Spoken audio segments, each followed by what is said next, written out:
আর আসলে GM sir এই খেলাটার আয়োজন করে এই বছর জাগার যে অবস্থা ছিল, এই জাগার অবস্থার কারণে আমরা যারা আসলে খেলি আমরা সাহস পাই নাই যে স্যার কোথায় খেলবো, একটু ব্যবস্থা করেন।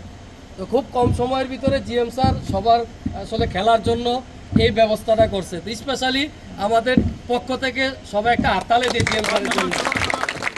আরেকটা বিষয় হচ্ছে, যখনই আমরা তেহারি ম্যাচ খেলি, ওই তেহারি ম্যাচ এবং কি মোগলাই ম্যাচ, তখন দেখা যায় একটু পার্সিয়ালিটি হয়। কেমন হয়? তখন ওই ডিস্ট্রিক্ট পর্যায়ে চলে যায়।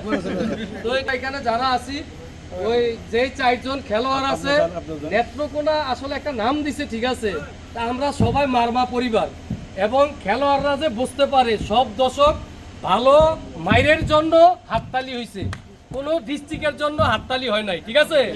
অর্থাৎ যখন 4 জন খেলোয়াড় এই জিনিসটা বুঝতে পারবো যে সবাই আমাদের 4 জনের পক্ষে, তখন খেলাটা মজা হবে। কোনো নেত্রকোনা একাদশের পক্ষে 20 জন, বিশ্ব একাদশের পক্ষে 30 জন, এই মডেলটা আমরা চাই না। সবাই একমত আছি তো ইনশাল্লাহ?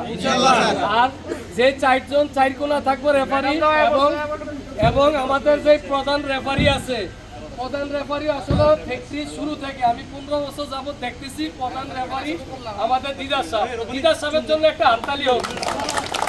আর আমরা যারা 8 মিনিটের বোনেরা আসলে কখনো তেহারি ম্যাচে খেলা দেখতে আসেন এইভাবে, অনেক আগে একবার আসছিল সবাই, তো বোনদের জন্য একটা হাততালি হোক।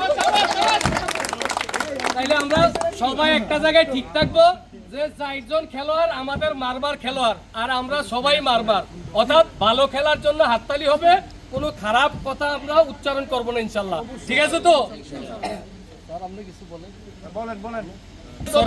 দাঁড়াই আর 4 আম্পায়ারের বাইরে আর প্রধান আম্পায়ারের বাইরে কেউ কোনো কল দিব না ইনশাল্লাহ, ঠিক আছে।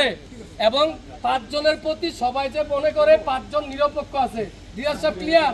ওইখানে নিরপেক্ষের কথা শুনি নাই, আপনি শুনছেন? নিরপেক্ষ 4 জন আমাদের ভাই। ওকে, আল্লাহ হাফেজ।